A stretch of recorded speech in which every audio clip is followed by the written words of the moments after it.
Nerd morning, everyone. My name is Jeremy. This is Joseph, Hey, and this is the Nerd Morning Show where we talk about comics, books, movies, video games, and more. And we've been going through a big deep dive through the book series Wheel of Time, and the Wheel of Time TV series has started. And initially, like, what the heck?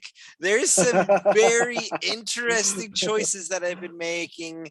I personally really enjoyed the experience, but I had to go, okay, this is a totally different spinning of the wheel in right? order for me to be able to have a fun time. And for people who haven't read any of the books, I think they're going to They're go into not this, gonna know. right? Yeah. Yeah. Uh-huh. And so I had to be able to judge this in one, in its terms of adaptation, but two, just as in terms of its own integrity, its own experience, and being able to separate those things out, I think is really important in order to be able to really look and see about what they're doing.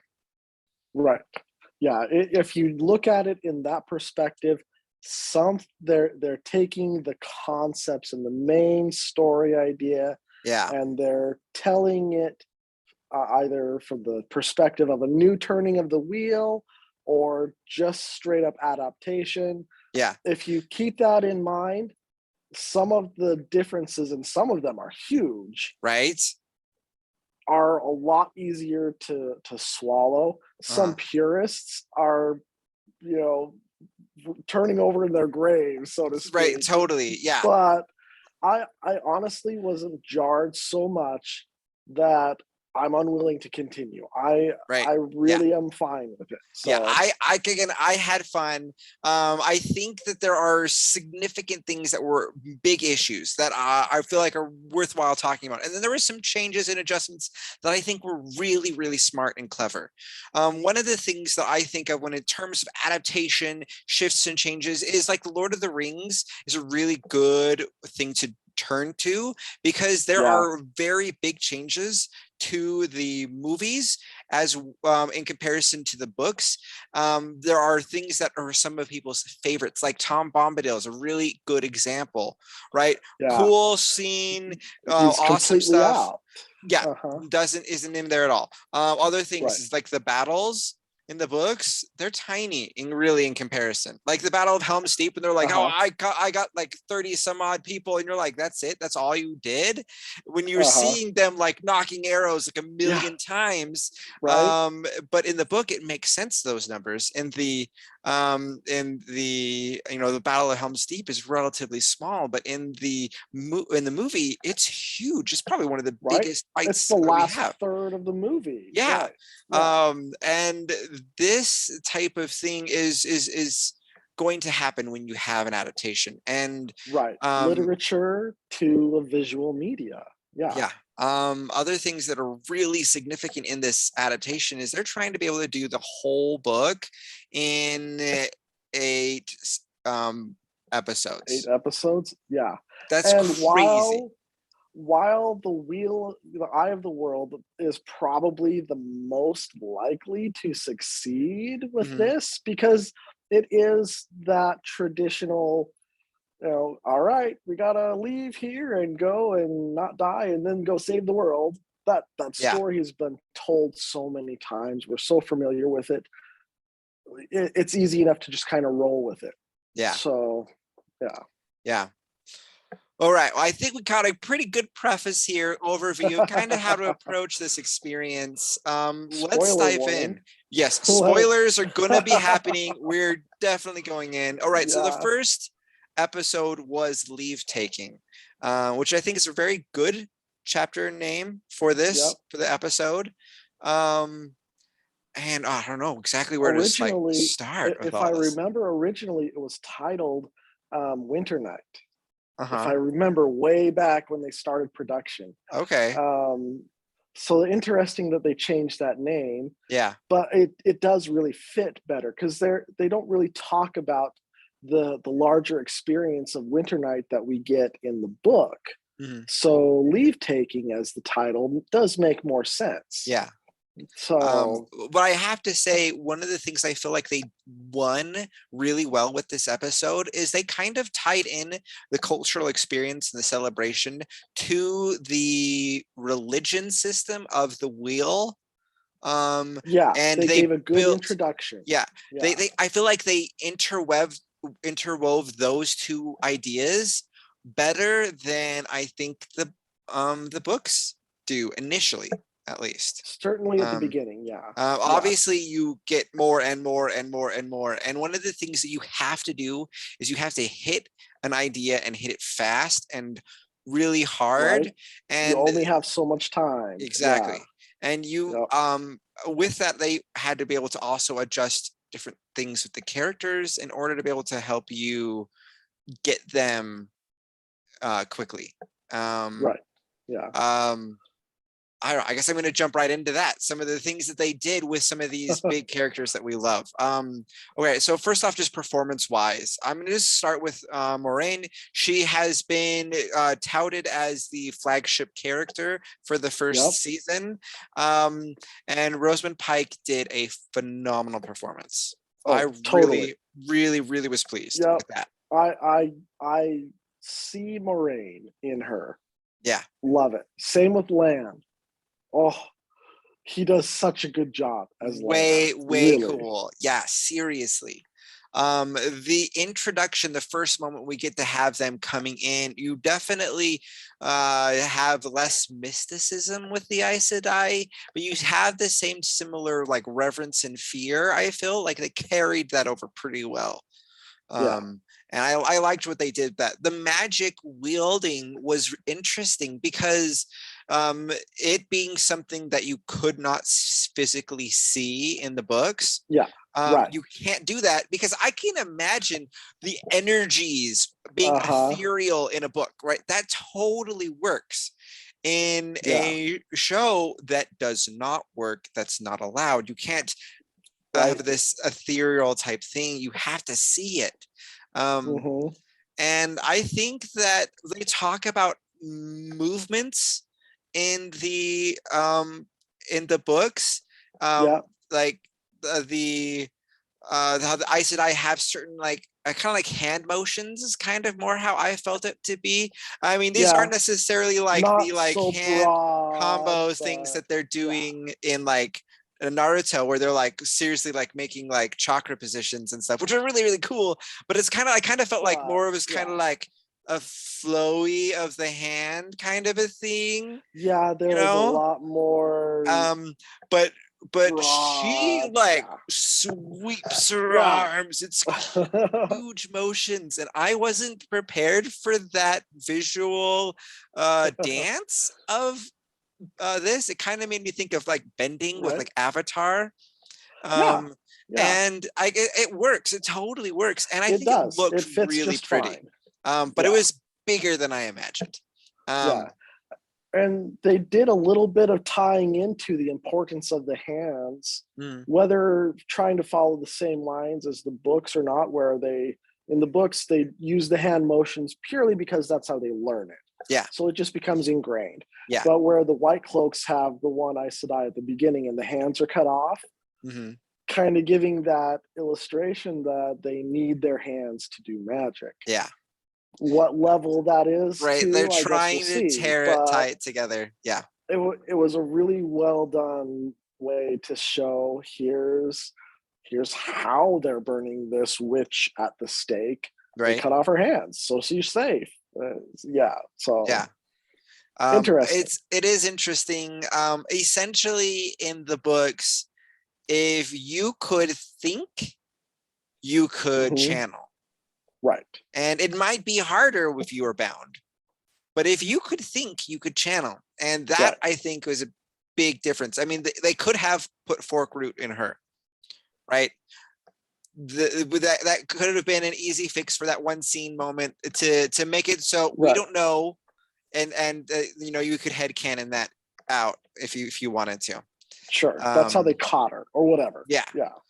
She But, can't channel right now because she's got fork root in her. We've chopped off her hands. She's not getting like nothing's gonna happen. Yeah. right. Well, the other big characters are obviously the chosen five in this rather than the chosen Right. three. Yeah. Interesting. Yeah.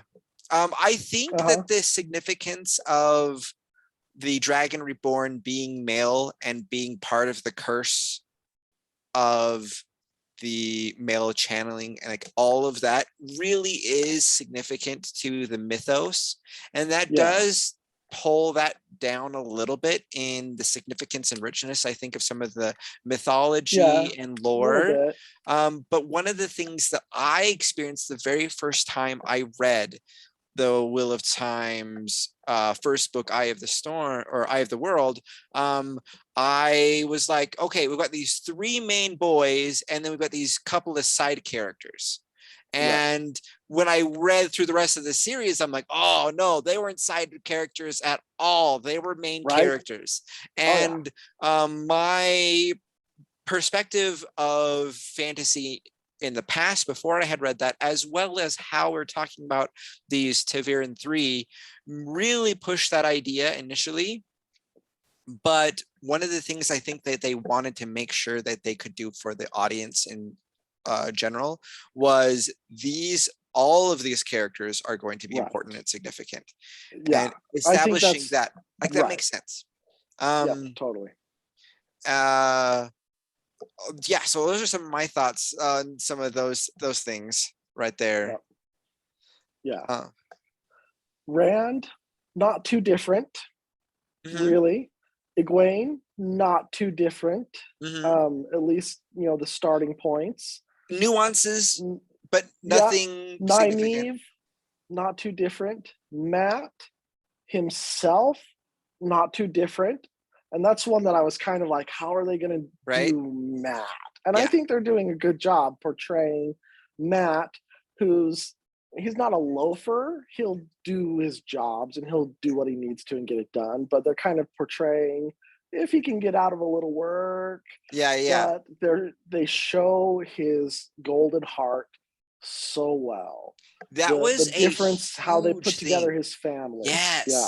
I think this was a moment that was a big win for the writing, was with Matt. One of the things that they definitely did is, like, this was I felt like in the book, like a really Puritan society, sexual promiscuity, things like that were very, very taboo in the books. And it seems like it's a far more liberal, loose experience here, which it's okay adaptation wise. With that though, they really were able to play into Matt and his family dynamic, which helped him really build out his character and especially show his like shining good heart, which is so important. Particularly, we need to see that before we see him be all rebellious and everything else that he can potentially do. Corrupted by the dagger. We need that contrast to understand there's what the dagger does. There's this concept called Save the Cat. And it's this idea that if you're going to have a character that's extremely flawed, you have to have them do something that you can love them through the journey for. So you got this guy and he's a jerk and he's horrible or whatever. Have him save a cat and care about that cat. And then you go, oh, but he's horrible, but he loves this cat. And so he's not all that bad. And they had really to be able to establish that, I think, well in the show, and they did a great job with some of those shifts and changes for that for his character. So far it's great. Totally. The one that was the biggest change, the absolute biggest, was with Perrin. Right? I get what they were trying to do, but I'm gonna call fail here on this one. I'm on the fence, but go ahead. Okay. So they kind of made him, or one of the things that's really, really fun is that in the books, they all don't get girls and they all think everyone else get girls, right? This kind of slightly negated that experience because Perrin is married. But also, this is a big writing no-no for me, is fridging. Do you know this term, fridging? kind of help me clarify. This is a writing concept where you create a female character for the intent purpose of killing her in order to motivate a male story arc. And it has been something called out, and it's problematic. And it's not that you can't have that type of character. Having or that losing a loved one is a really, really powerful motivating for a character. One of the big issues that we have in the like fridging writing trope is that it's always women, it's always two men, and it makes it so we have these characters that are throwaway characters where there should have been value. Now, this is a perfect example of a problematic fridging thing, because literally she was not in the books at all, right? No, she was created just to be killed into a single episode to create trauma for this character. That is so problematic, and they did not do that well. I don't think that was the right way to go about that. Now, I get what they were trying to do. You have to be able to establish that Perrin is strong and that he struggles with violence, and that you have this wrestle for him, and they had to be able to give that to us in a very clear way, and that's why they chose to do that. The reason I'm on the fence with it is because even though it's a trope, even though sometimes it's a shortcut, I think it will succeed in showing us Perrin's kind heart, his desire to not do violence. It will have different motivation, obviously, but I think it will be effective in portraying that aspect of his character. But I agree. I agree that it is going to do all of those things, and they had to be able to do that fast and very visceral.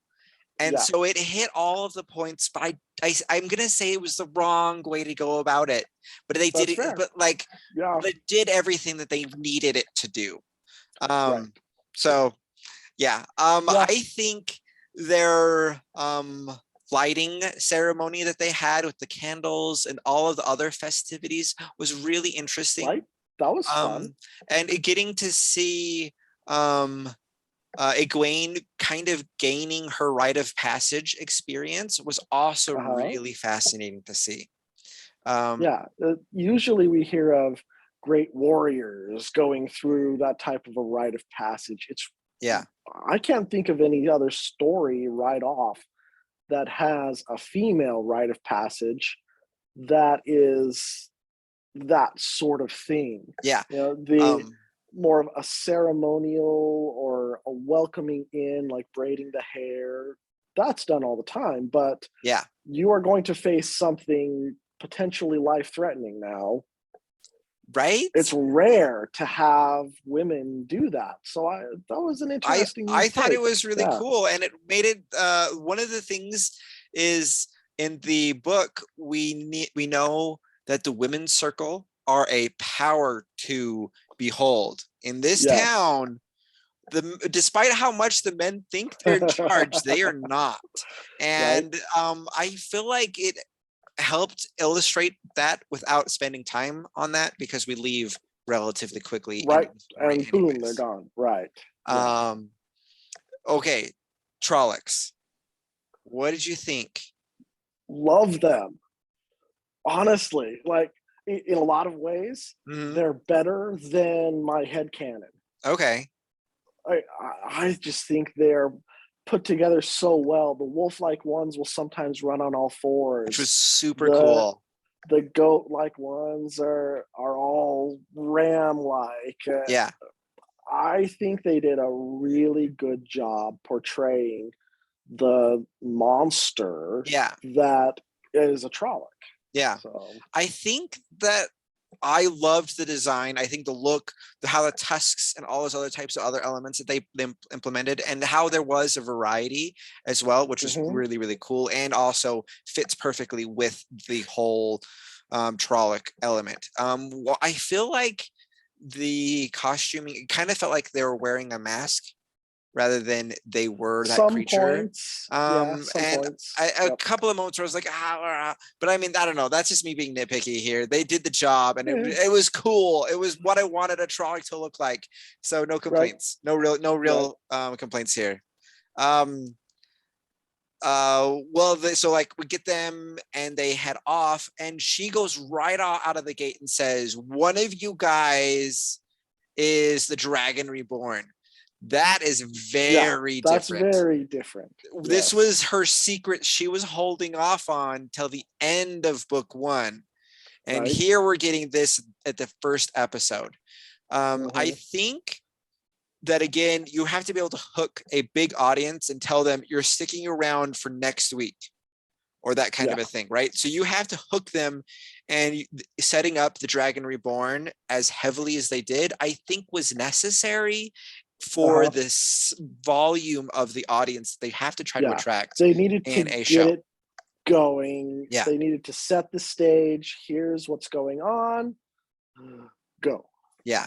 And this whole season is going to be the who is it, and it's going to be who is it out of the 5 people. Even though I think it's obvious that Nynaeve couldn't be in the running, but she's grouped in there in the writing. The Emmonsfield 5. If anyone Googles Emmonsfield 5, that's the list of characters they're going to get. But Nynaeve, they talk about her. They kind of age shifted her a little bit with everyone else. A little bit. But the least, though, out of that, and everyone else is supposed to be like, they were like, she's like, oh, this one was days off from another person that they were thinking could potentially have been the dragon. And so she's got like a pretty dialed in thing. And then Nynaeve is like several years off from that mark. And so I'm like, this logic doesn't line up here. But again, what we're trying to do is say these 5 characters are real important, and they're doing it. Right. Yeah. There you go. Yeah. Okay. So they head off. They know kind of what's going on. How do you feel about their journey experience so far? Because it is pretty different, but that also hits a lot of the bells that I'm looking for. It really does. That they do the ferry, they get to Shadar Logoth, they get split up, right, which is basically where we are now. Those main elements are good. They're there. They're fast. The wolves part, when they meet the Tinkers and there's no Elias, I'm like, but right. I want Elias. Yeah. So, but the Tinkers, I think, were done mostly well. Yeah, there's no neon. Right. These are colors, and they're far showing more the subdued. Peacefulness. It's not the bright colors everywhere. Yeah. This is not the costuming foul that I have concerns with, though. This one I'm okay with. I feel like I'm like, okay, those could have been brighter. I had that thought while I was going, but they kind of like they're multicolored and stuff. The one is when we hit to episode 3. I was like, where like I feel like Alexander William, the actor who played Tom Maryland, did a good job so far. I feel like he was less debonair, less charming than I think Tom Maryland's supposed to be. Tom Maryland, I should be looking at him going, wow, you are like a different type of human. Right. You don't fit in necessarily. And I felt like if he could have blended in with everyone else in that town. And the big thing that I was like, what the heck was, where is his cloak? That was the such a cloak. Big thing for him as a character.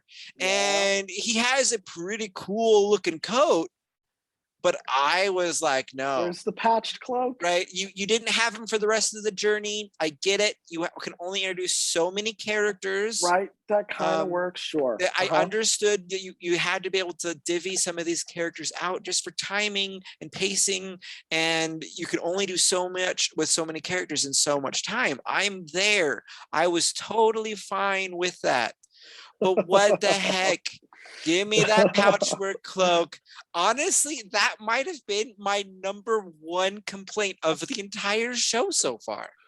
Right. Out of all I the kind other of things. wonder.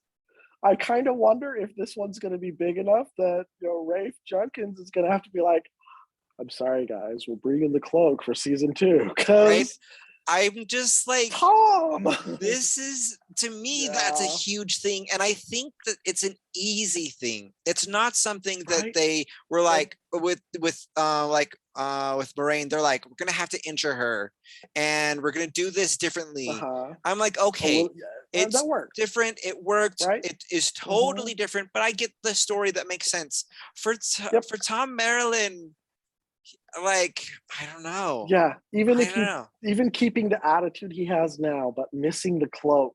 Yep, because I'm with you on that one. It just, that was the only, everything else I'm like, that's an interesting costuming choice. Oh, that's an interesting costume choice. But I'm fine with it. It's cool. I'm hoping that there's some people who do some Randall Thor costumes, this next. Oh yeah, we're definitely gonna get it. Con. I've wanted to do one for years now, but it'll now have to be like affected by this to some degree. But one of the things that I was like, come on, that was, dare I say, my biggest complaint of the entire thing. That's fair. That's fair. I talked with a few other people a little bit, kind of like, oh, hey, what are your thoughts? And some people who haven't seen anything, they're like, oh my gosh, this is so amazing. I'm so fanning over this. And I'm like, awesome. Read the books too. You're going to love them as well. And they're like, I'm loving how this is going to bring in new readers and things like that. I had some people that I said, I could not finish it. I couldn't do it. And I'm like, that's okay. That's fair. Sure. But the one that I spot those like was with when Tom showed up. They're like, I can't. And I just think I didn't maybe fully realize how much I love Tom Maryland as a character. So that's an interesting thing. Yeah. One of the things I think in terms of adaptation that I think is significant and interesting is, like, I watched some Cowboy Bebop, which released on the exact same day as this, and that's been adapted. It's manga became a anime, and now live action. And Infamous are the live action adaptations of anime.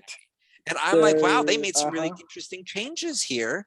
But I was like, oh, I like how they introduced this character here instead of later. Or I think it was interesting because I feel like I'm less emotionally attached to that story. And so when I saw some changes, I was like, oh, interesting. Oh, interesting. Here, I'm very emotionally attached. And so nitpicking is very easy to do when you're so attached to the source material. And I think that was really interesting for me to realize in the comparison of the exact same day, because I'm like, okay, is this me loving the source material too much and not giving this a chance? And I had to look at that and I had to say, yeah, probably, for multiple things. And it's fair. And it was interesting that way. What other thoughts, story wise, character wise, going on from here? I liked how they delayed Nynaeve. Carried away, thought she's dead, but she slays her first Trolloc. So that's why she's behind everyone. I loved how she snuck up on Lan. Yes. That's true to form. Love that. Her malice towards Moraine is palpable. But in the end, she's still Nynaeve. Okay, if I'm gonna take care of you, I'm gonna take care of you. Right. I loved how they put that together, and her just, where are my family, my people from my town that I take care of? hunting that down. I think that was done so well for adapting it to this version of the story. Well done. It tells us a lot about Nynaeve. It shows her inner grit really well. Yeah. I say everything they've done with Nynaeve so far, I'm like slam dunk. I'm loving it. Also, her having quite the substantial braid has been very good. And we got to see her being dragged by the braid, and I've seen people post memes and things about how powerful her braid must be. And I'm like, I've seen other people going, "Wow!" I mean, it's been exercised. She tugs it a lot, you know, and things like that. Where other people are feeding it in. And also when she gets like, when she goes and he's like, "Oh, you were going to kill me." People are like, "Oh!" And I saw someone posting, and I'm like, this is the moment that he falls in love, and you know, right? You know, and it is. Seriously. If not love, he certainly took notice of her. Right, at that point. right. There is a tension being booked right here, and I think that was super cool and fun. Yeah. Other things that I have to say were awesome is when they're in the city, as they're heading out in Shadar Logoth, which they were pronouncing things way whack. Right. But I mean, okay, but yeah. but yeah, that aside, oh my gosh, that city was incredible. They did such a good job. Mashadar. Oh Slam my gosh. Mashadar. Honestly, that was better there than it was in my imagination while I've read the book. They did better than I think the book did in that regard. Right. So that was they gave it terror, and they had to run, and oh my gosh, it was so well done. It was incredible. That was just, it was incredible, and getting them separated right there through that situation fit really well. Right, worked great. And how they all seem to have separated, it felt very organic. So I thought that was a great thing. There were a couple of other things that I'm like, wow, you nailed this. I think that one of the things that was really good and helpful and smart is, even though an Aes Sedai doesn't have to wear the colors of their Aja, they have everyone dressing in the colors of their Aja. And it really is helpful, because getting Ajas through this series is going to take a little bit of a learning curve for people. And who's who is just going to get helped by this. You know, comic books, no complaints. Comic books are like, we've got to make them bright, crazy colors so you can tell which character's apart from the other one. And obviously in shows, we'd have to do a little bit less work of that. But just being able to identify the coloring of their Ajas by their wardrobe, I think is going to really help the viewership get and grasp that concept quickly enough. And that's going to help out a lot. So that was, I think, really, really, really good. Moving forward, what are you thinking? I'm thinking next episode is when everyone makes it to Camelin by the end, right?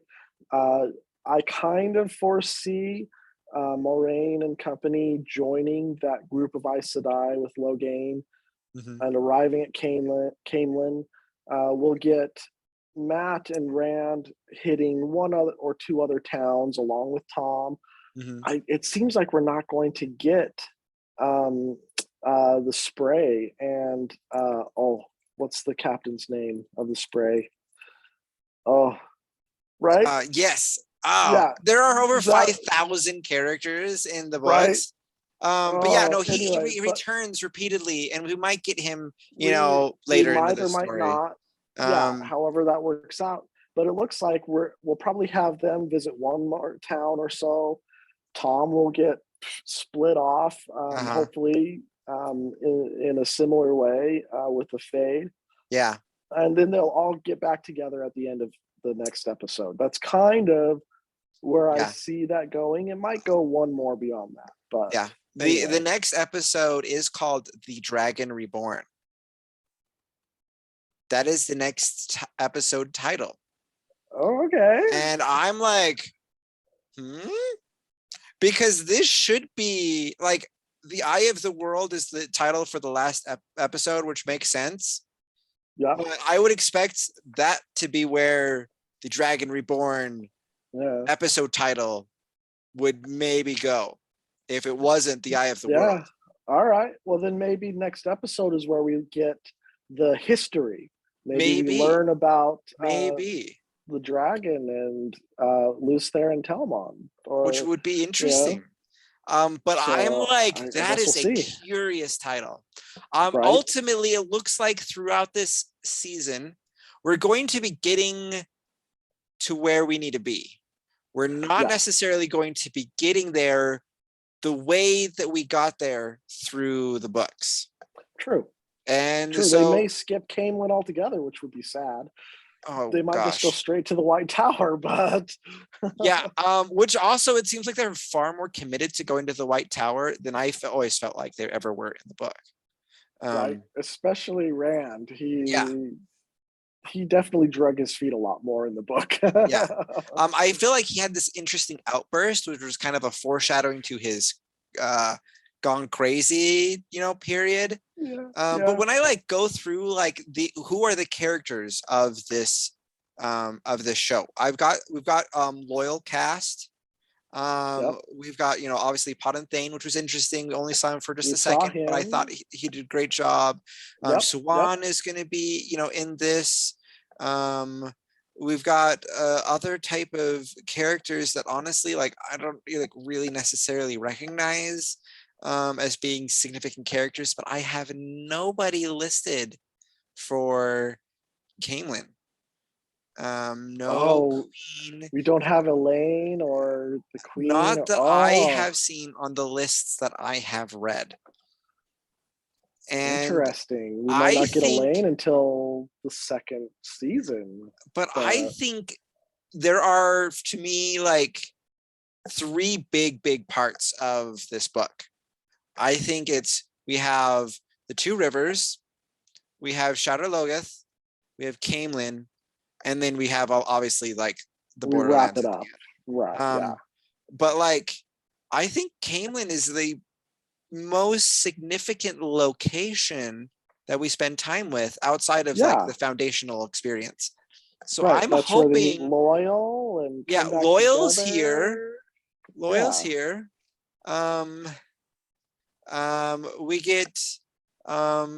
We get Elmindrada Farshaw here. Oh, good. I was wondering where Min was. Which, like, so that's great. We've got these other people that I'm seeing as being there, but I don't see. We got Alana, who's going to be here. Sedai, so that's cool. But I don't see in this character listing Elaine or her mother and anything like that. And I'm like, what's going on? Yeah, because they might skip the waves even then. I don't know. Actually, no, I don't think so. Episode 7, The Dark Along the Waves. Okay. But so episode will still lead them through the waves. Yep. But they might be trying to go instead of the Camelin to Tarvalin, and we might get a Tarvalin experience rather than a Camelin experience because episode 6 is the Flame of Tarvalin. And I think you're right. That's probably the path that we're gonna head. And I don't know. I think that's really, really weird. Right? Hopefully it's a great experience, but that is different. That is different. Yes. I think it's one thing that's interesting is like for Rosamund Pike, who plays Moraine, she recently did a re-recording of an audio version of The Eye of the World. So for audio listeners, that could be a fun, interesting new experience. Right. I personally absolutely love the those who had done the recordings. Michael Kramer and Kate Redding. They are the champions of audiobooks. Yes. They're amazing. There are several other ones that I absolutely love too, but like they just do a slam dunk job.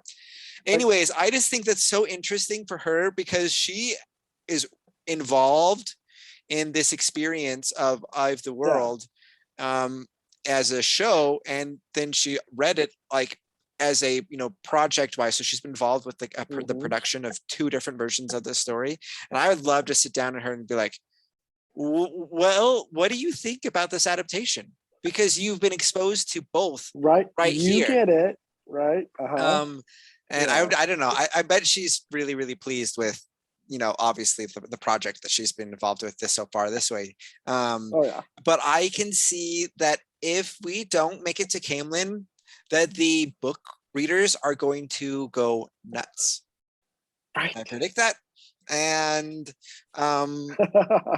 that's just potentially what we're going to be having, and it is what it is. Here we go.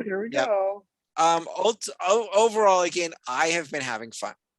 This is one of the things that in book 2 particularly, we learn about like the multiverse of the Wheel of Time. There are times when Rand doesn't even leave the 2 rivers, right? There are all these other variations. And so in my head, this is one of those other realities. It's a different possibility. And we talk about very openly those other possibilities in the book. So for us to have an experience of an other possibility, that's cool. Right. Put it in that lane and enjoy. Exactly. Wow. Any last minute thoughts for you, Joseph? I'm excited for Friday to get the next episode. Me too. The Dragon Reborn, the next episode. Way good. Well, thank you so much. And for you guys, if you're big Wheel of Time fans, if you're just brand new, let us know what you think about the show so far and how maybe your background has affected your opinion. Because I feel like going into this as someone who had never read any of the books is going to be very different than someone who's read all of the books 5 times. So that I would love to hear your ideas. Also, like, if you think that you agree with us on any of our opinions or disagree, let us know. We'd love to be able to hear and be able to enter into that type of dialogue with you. Thank you guys so much for watching and listening, and we'll be able to catch you guys next time for another video. You can find more Nerd Morning content at nerdmorning.com/links on places like Instagram, Facebook, and Twitter. They're also there at Nerd Morning. And Joseph, where's a good place for people to find you? I'm most active on Instagram right now at Nerd 3D Printing. Perfect. Thank you so much. And we'll catch you guys all next time. Bye, everybody.